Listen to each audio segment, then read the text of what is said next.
The Michael Hatfield RE/MAX team presents Real Estate and More. Bay Area real estate is different than in all of America. And why? What's up with home buyers? What's on sellers' minds? How is the market? And much, much more. Now, here's your host, Michael Hatfield. Welcome back to the Real Estate and More show, and thanks for listening. When someone says our family, it likely includes our canine members, as canines tend to animate situations, bring much joy to our lives. A home is not really a home without our beloved pets. We must remember how important dogs are to our well-being, always ready to give us a greet and something to laugh about when the whole world may be frowning. So today, our show is about one of those dedicated individuals who tend to man's best friends when their mama and their daddies are away.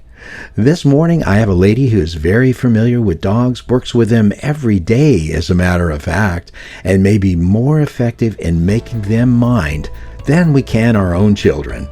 Let's welcome to the show an animal behaviorist, dog lover, one of Rover's best independent contractors in the Las Vegas area, and an all-around animal enthusiast, Brittany Inouye. Welcome back to the show, Brittany.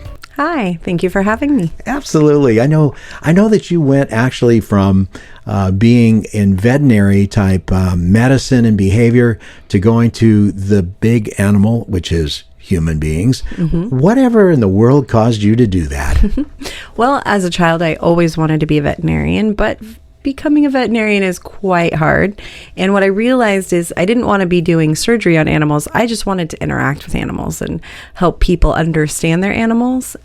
While at UC Davis, I realized, these classes where I'm learning about animal behavior, I'm also learning about human psychology, and got kind of swept up in that and worked in the human world for quite a few years, and then transitioned back to working with animals again. Well, which one was harder?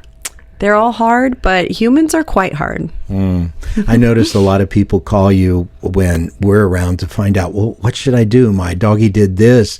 My doggy did that. If my doggy woke me up at 3 o'clock. It's been waking me up at 3 o'clock in the morning. And they call you and ask you these questions about animal behavior.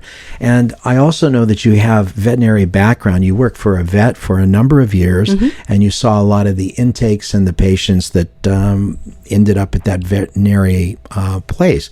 So you have a passion for dogs.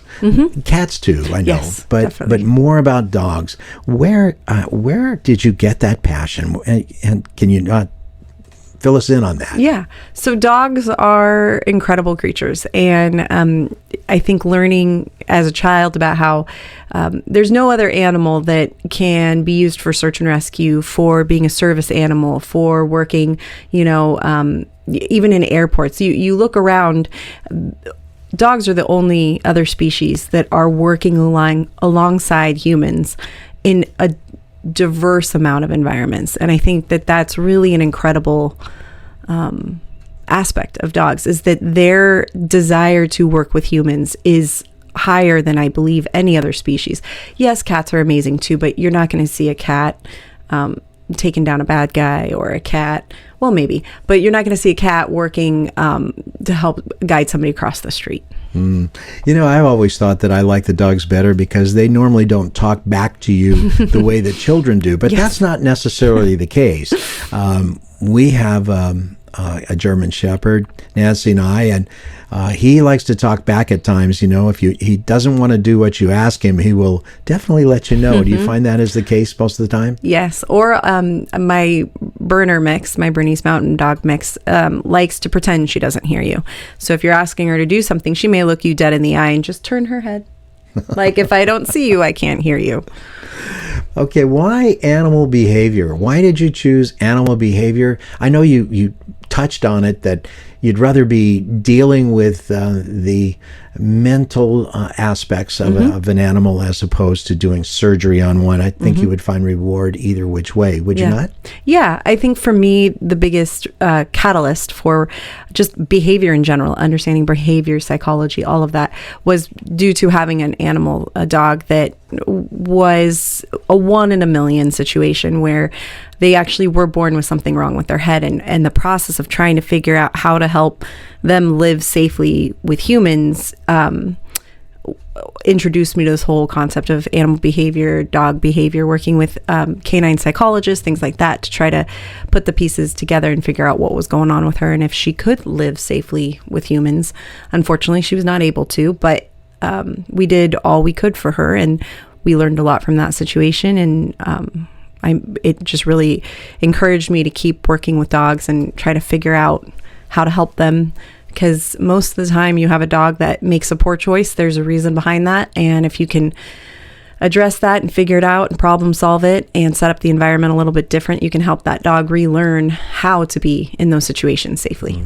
So the average intelligence of a dog, we could say, is around 2.5 years of age as compared to human. So they can't really talk with you and give you the feedback that you would like to have with dogs. You know, you're dealing in the dark a lot, so you have to kind of figure out how to actually help them when they can't actually talk with you. Yeah. Seems like that's a big puzzle, is it not? For me, body language of animals and body languages of humans is pretty clear. Animals can't lie, whereas humans can deceive and lie, and there's all these other... They can't lie? Animals can't lie. And so a behavior that you see is a behavior you see. There may be additional layers or exacerbative reasons for why that behavior is happening, but the behavior you see is the behavior you see. The body language you see is the body language you see. And to me, it's pretty clear. And for me, I love to see those moments and be able to translate those moments for the owners. Like, well, you know, the dog was being cornered here. His tail was tucked. His head was back. And you, for some reason, thought that meant the dog wanted to be pet, and then you got bit. And it's like, the body language really, really very clear that the animal was fearful, felt cornered, didn't feel safe. Yet you crossed their boundaries to try to pet them. And your reward was you got bit. There are several individuals nowadays that actually focus on animal behavior. And being that you're one of them, but then there's some very well-known public figures that have made their notoriety or fame out of being behaviorists for dogs. You know, they call them the dog whisperers and the horse whisperers and all this stuff. Can you name a few that are popular in your mind that you might reference from time to time? So the only reason I'm not going to name names is because I feel that when somebody becomes very popular, whether it's because National Geographic's behind them or because, you know, they get a big following on social media, that then sometimes we find out that all of their techniques may not be what you see. So what I would suggest that if you are interested in finding a behaviorist for your animal, that you develop a list of what you want to work with that behaviorist, and then you listen and kind of decipher what type of trainer would be best for you. And I could possibly help in that situation. So you could, viewers, you could call Brittany on this one and she would help you out as far as pointing in the right direction. You're listening to Real Estate and More Show, and we have Brittany Inouye on the show today, an animal behaviorist, I would call her an expert. She might not, because she's a little bit shy in saying those words, but she really knows her stuff about dogs. She loves dogs. She takes care of them down in the Las Vegas area. She does a wonderful job. Glad you're listening. Let's now back to the show. So you gravitated back to animals, and we talked about that, but just only animal behavior. That's your thing. You don't try to determine that there's a correlated illness underlying that may need a surgical expert or a veterinary person, or you do? So the approach, something I did learn working with humans, is the big rule in human psychology and in social work and psychology, which is all what I used to do, is that you always rule out medical. So if somebody comes to you, let's just take it to the human. If somebody comes to you and they're acting very bizarre and they're doing these really weird things, you don't just slap what's called a DSM diagnosis on them and go, okay, well, they've got schizophrenia. You go, well, maybe we should take some blood. Maybe we should look, for our older generations, that can be people that have UTI that can cause some behavior changes. They could be somebody who are experiencing a diabetic crisis that affects their mentality. So the same thing applies to animals. If you have a new onset behavior in an animal and you've never seen this before and you can't easily explain like, oh, well, they tried to bite me because they're hurt, you want to talk to your veterinarian. We're going to take a short break. We'll be right back. RE/MAX. And here's Michael Hatfield. 750 Ruth Drive is a rare opportunity to live in the desirable and delightful neighborhood community of College Park in Pleasant Hill. Delight in this tasteful, single-level home that's newly refreshed with attractive updates. Now it's someone's dream home. Enjoy 2 to 3 bedrooms, a living room, a huge family room, and a dining area in a total living space of 1,550 square feet. With newly refinished hardwood floors, luxury vinyl flooring, updated baths, and new paint inside and out. Just imagine how all will enjoy family and friends gatherings in this home. The charming character of this Pleasant Hill dream home impresses and just awaits for you to make it your own. Call us now. Get help with buying or selling by calling the Michael Hatfield RE/MAX Support Team at 1-800-800-5763. That's 1-800-800-5763. And now, back to our show. And have a check over, because it could be something as simple as an ear infection that has been brewing and they're in pain, or it could be arthritis. It could be a number of things. So if there's a new change in their behavior that you can't explain by like that we just moved or a baby was born or something like that, talk to your veterinarian, because you want to rule out a medical basis before you ever try to do an intervention behaviorally. Sounds smart to me. You know, I notice a change in the way that people look at their dogs anymore. They make them part of their family.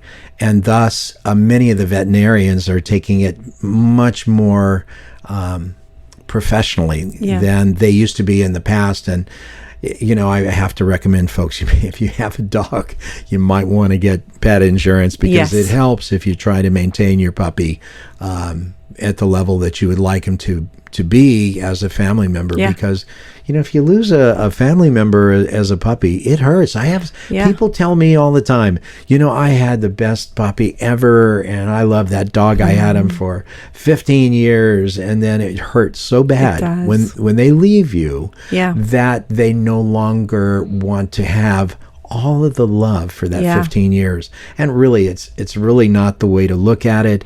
No. You want to perpetuate that love that you have. Absolutely. You know, I have to say, when we had the one white shepherd that went away from us at 13, she was amazing dog. And Nance woke up in the mornings and she was just whimpering, like, you know, sobbing because she missed that dog. I said, you know what? I can't go on with this. This is not it. But I love that dog so much. You can't replace him. But the fact is, we did, after 2 weeks, we found Harley, and you would say it's a displacement. But then again, you can also look at it as a continuance of the love that the puppies give to the parents. Would you not think that? Absolutely.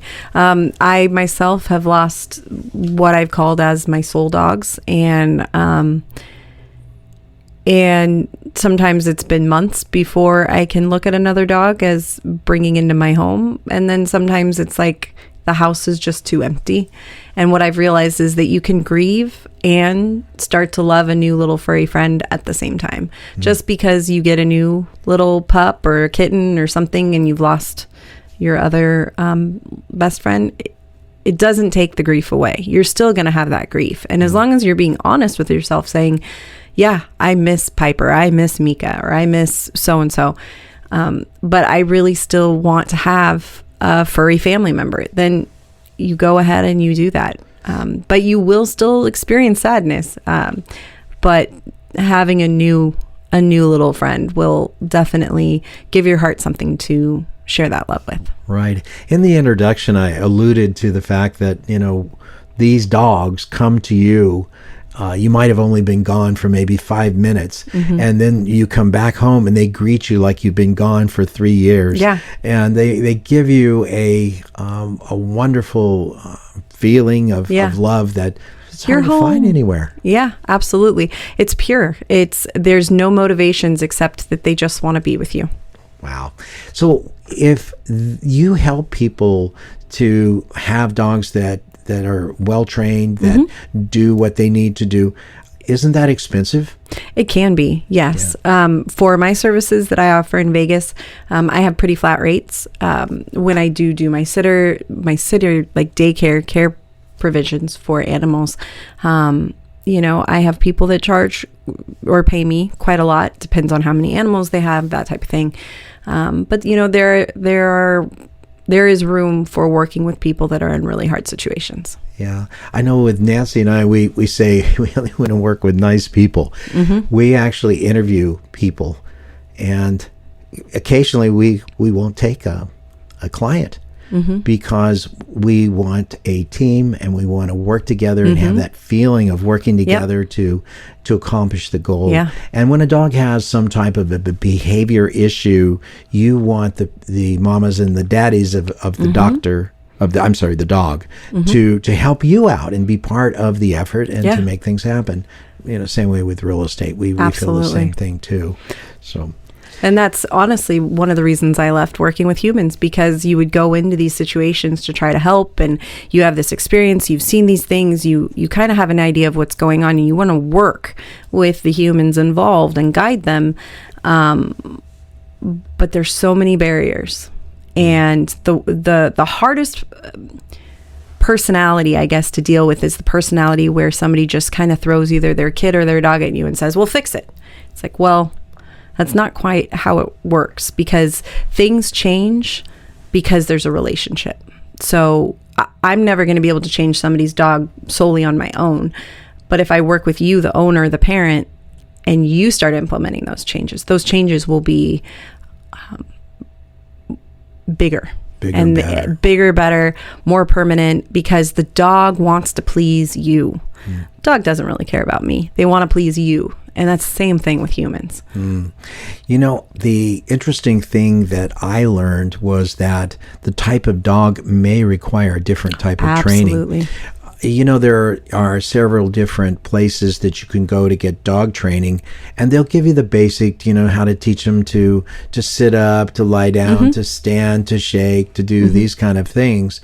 But once you've taught them how to do that, there are some breeds that require additional type training that is breed specific. Absolutely. Your German Shepherds are very much that way. I crazy. I've had 4 in my lifetime, and out of the 4, it took this last 2, I think, before I really started to realize that you have a German Shepherd, you're going to have certain types of training to make it happen for that Shepherd. Yep, they are not Labrador Retrievers.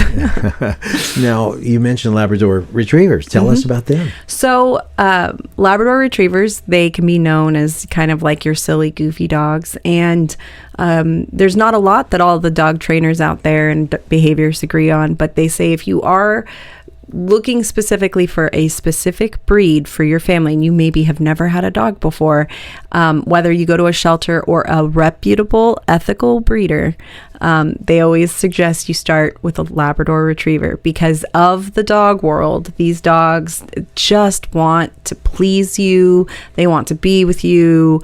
They want to be your shadow, and they don't really care if they get stepped. I mean, they care if they get stepped on, but they're a lot of times not as reactive as some other dogs. They tend to have a more gentleness with kids. They're really a great, what we call, starter dog. Of course, there's always exceptions to everything, and I'm not recommending just picking out a Labrador from a backyard breeder. But if you're going to the shelters and they're lab mixes or Labrador puppies, and you're thinking about adding to your family and you don't have a ton of experience, those are the dogs you want to look for. Wow. Don't jump to a husky. A lot of training for they're pretty active. What about a Malinois? Same thing as German Shepherd, but times 10. So if more energy. If you want a Belgian, you better be living the Belgian life. So you yourself better be the person that has the personality to go out and do marathons or triathlons, or you're the type of person that never stops working. That's the type of temperament you have in a Belgian. The reason that they excel pardon me, so well doing police work, military work, search and rescue work is because their drive to go, to solve problems, to please their leader is so high. They are not going to be the dog that's just cuddling on the couch with you on a Saturday morning. They are going to be the dog that wants to be running in the hills, working with you, doing those types of things. Isn't that amazing? It truly is. Yeah, I've seen some of those films where a Malinois will actually scale like about a 16-foot wall. Yep. Incredible. They hit this, hit that, and up they go. Yep. I think Malinois and Shepherds, and what's the other breed that they use for police work? Those are the two big ones. Sometimes they're crossbreed, so they'll breed them together because their drive and their intelligence is so high. These are not your dogs that can just hang out in your backyard because they will leave your backyard on their own.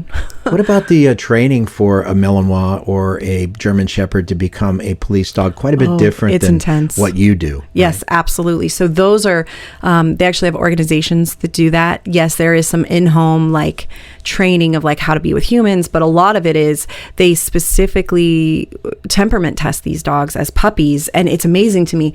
I don't know much about how they decipher which out of a litter or which puppy might be the right type, but it's usually the ones that aren't just trying to be social. They're the ones that they can see them solving problems, and they just have this innate drive to be thinking. And whereas most puppies, if you're looking for a friend for your family, you want a dog, maybe, yes, being smart is great, but you want a dog that is more relational, wants to be with you, wants to just interact with you. Belgians and Shepherds as such, they really they want to work with you while going away from you and coming back and going away from you and coming back. Mission oriented. Yes, absolutely. Very mission absolutely. oriented. Think your SEAL team, individual personalities. The people that end up on a SEAL team, those are your Belgians. Those are your German Shepherds. You notice I can get my dog, Harley, to look me in the eye, and I can actually talk with him if I talk real slow and he maintains his attention on me instead of everything else that's happening around in the room, because they're very protective. Yeah. I can get him if he, do you understand what I'm saying? Or do you get it? Yeah. And I'll explain something like, are you ready to go outside? And he'll give me a double blink. Yeah. Which is an indicator that, hey, yes is the answer. If he doesn't understand, he doesn't give me anything. Yeah. He's like, oh. But I know darn well that guy, he actually knows what's going on. He's just an incredibly wonderful pet as well as a smart guy. He really is. They're incredible. Yeah. So recently our dog, for the second time, tore its cruciate ligament. So this is another reason that you want to have pet insurance if you possibly can, because today you want to take care of that cruciate ligament. The actual recovery from that is like 16 plus weeks, and then it's still weak and you have to rehab it.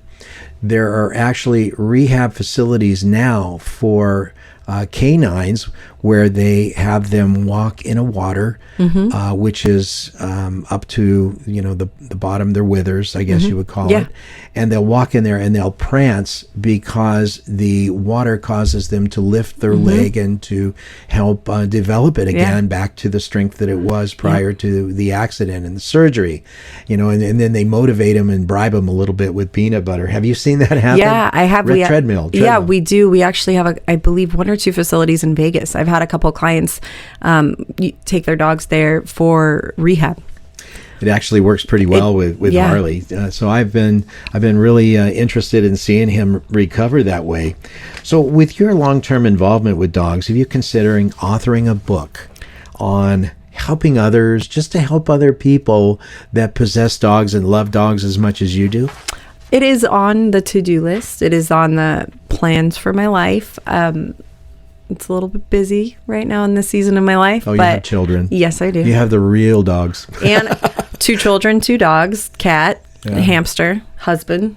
Husband should be at the top of the list. And it is busy, and sometimes helping the whole household keep their sanity is the priority. So Eventually, I would like to write a book, some of my thoughts about working with animals and humans down. Well, you certainly do a good job with it, for sure. Well, thank you. If you were to describe dogs in one word, words, phrase, or something of that nature, what would you use to define pet dogs? I would describe them as miracles with little jackets on, fur jackets on, because they're miracles. Fur jackets on. So in conclusion, do you have any words to pass on to doggy moms and dads? Absolutely. I would say, just like we say to humans, dealing with humans, have a lot of patience. Also, be very consistent. Wow. Well, thank you for being on the show, Brittany Inouye.